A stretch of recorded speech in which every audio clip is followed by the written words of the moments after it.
The first gust of evening wind pushed chill through the narrow alley where Mary trembled. Her ribs ached, her stomach convulsed. The city lights were distant hail miracles she could no longer reach. Her name was Mary, but tonight she felt less than that, a shadow sprinting from hunger.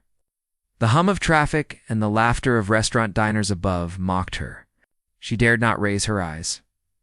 Inside the softly lit dining room of the upscale bistro, a cream tablecloth crowd sat enjoying their courses. Mary paused beside the polished window. Through the glass she saw a plate of golden fried chicken and saffron-tinged rice steaming.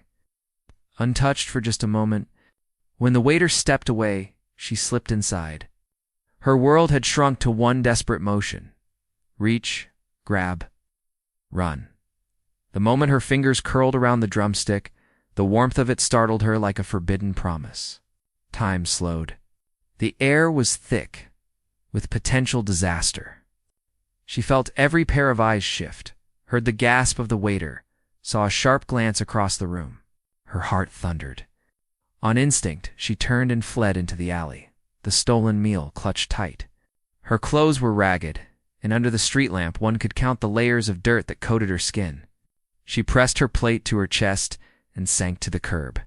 The first bite was bitter and sweet all at once. Victory and shame. That moment, Mary realized hunger had no patience. It drove her to theft, and theft drove her into an uncertain world of consequences. Behind her, the door of the restaurant swung, the lights framing her escape silhouette. Inside sat a man in a tailored suit, dark hair, crisp shirt, and an intensity in his gaze that made her flinch. He watched her. She didn't know it yet, but he had seen everything, and as Mary looked up from her meal, half stolen, half salvaged, a pulse of adrenaline raced through her veins. The world outside the restaurant felt big and cold, but also alive. She didn't know the next step, didn't know if she could run forever, or if the crosshairs were already locked on her. The suited man rose, walked out of the restaurant and into the street. Mary stiffened, someone coming toward her. She froze. When the silent man knelt beside her and quietly said, "I'll cover this," Mary realized her story was about to change, just maybe, her life with it. Mary's hands were still shaking when the man crouched beside her. His suit looked wildly out of place against the cracked pavement and the smell of leftover grease. He placed a folded napkin beside her plate, as if manners still mattered here. "Eat slowly," he said gently. "You'll choke if you rush." She froze, confused. Nobody had ever spoken to her like that, calm, patient, as if she were human. "I didn't mean to steal," she whispered. "I know," he replied, eyes soft but firm. "You were hungry? That's not the same thing." The restaurant manager hurried outside, angry and flustered. "Sir, we've called the police." "No need," the man interrupted. "I'll pay for everything. And for her meal, too." The manager hesitated, recognizing him now, Alexander Ward, the quiet billionaire whose name kept the city running. Cameras had once caught him shaking hands with presidents, but now he was helping a homeless child eat in the street. Mary looked up, crumbs still on her lips. "Why are you doing this?" Alexander smiled faintly. "Because someone once did it for me." He handed her his handkerchief. "Come with me. You'll be safe tonight." She hesitated. Survival had taught her not to trust easily. But something in his voice felt solid, like home. Moments later, she sat in his sleek car, clutching a cup of hot cocoa the driver had given her. The city lights blurred past, glowing like distant dreams. Mary didn't know where she was going, but for the first time in years, she didn't feel invisible. Little did she know, the mansion waiting at the end of that road would hold not just shelter, but enemies who would rather see her gone. The iron gates of the Ward estate opened with a slow, echoing groan. Mary pressed her face to the window, awestruck. The mansion loomed like a palace carved out of dreams, chandeliers glowing, fountains whispering in the moonlight. For a girl who had slept on sidewalks, it felt unreal. Alexander led her inside. "This'll be your room," he said softly. "It's not charity, Mary. Think of it as a chance." The sheets were silk. The air smelled of lavender. But comfort can be frightening when you've never known it. Mary sat on the edge of the bed, too scared to move. Downstairs, whispers began. "Who is she?" hissed a woman in pearls. Victoria, Alexander's housekeeper for 20 years. Some street girl, another replied. He'll regret this. By morning, those whispers had turned into cold stares. When Mary came to breakfast, the maids paused their work. Victoria smiled politely, but her eyes carried something sharp. You'll find the cutlery on your right, she said sweetly. Try not to steal anything this time. The words hit harder than hunger ever had. Mary looked down, cheeks burning. Alexander entered the room moments later, and silence swept the hall. Good morning, he greeted. Mary will be joining us from now on. Victoria forced a smile. Of course, sir. But the look she exchanged with the head maid said otherwise, a silent promise of trouble ahead. As the day passed, Mary realized not everyone in this golden world wanted her here. And in the shadows of that beautiful mansion, envy had already started to bloom.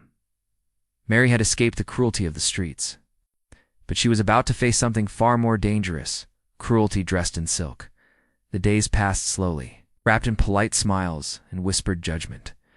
Mary tried to fit in, learning table manners, helping the kitchen staff, keeping her head down.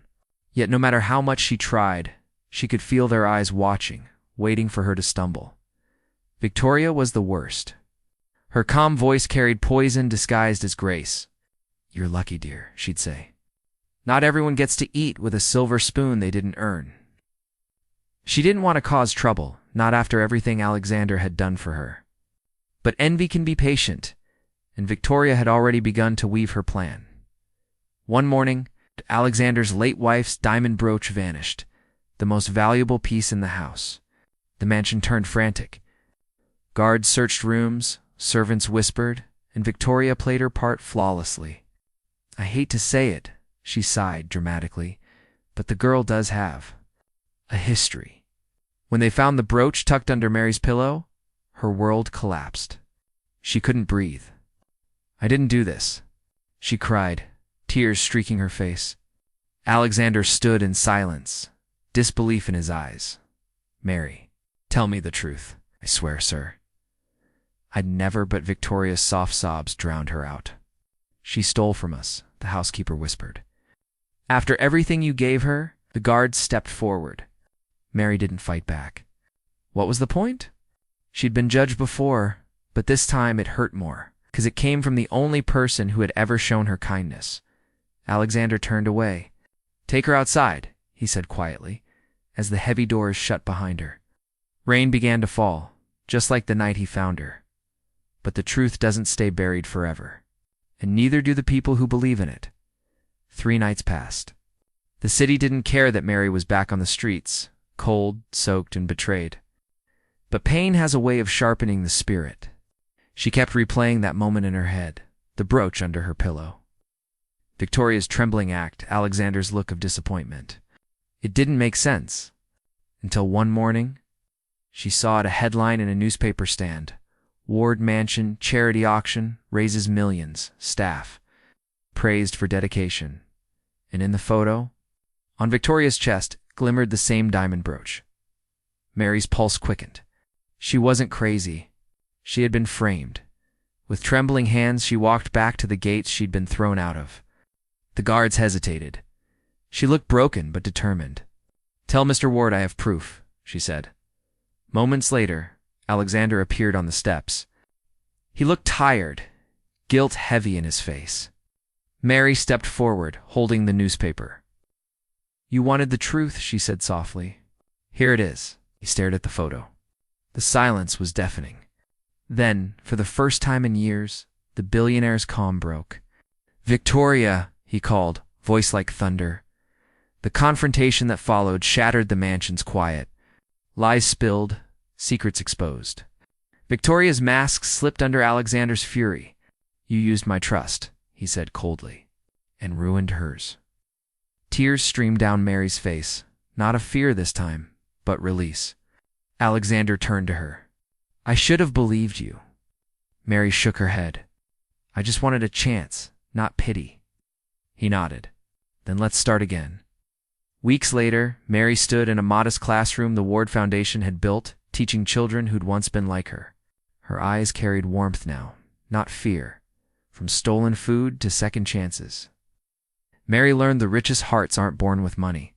They're forged through mercy.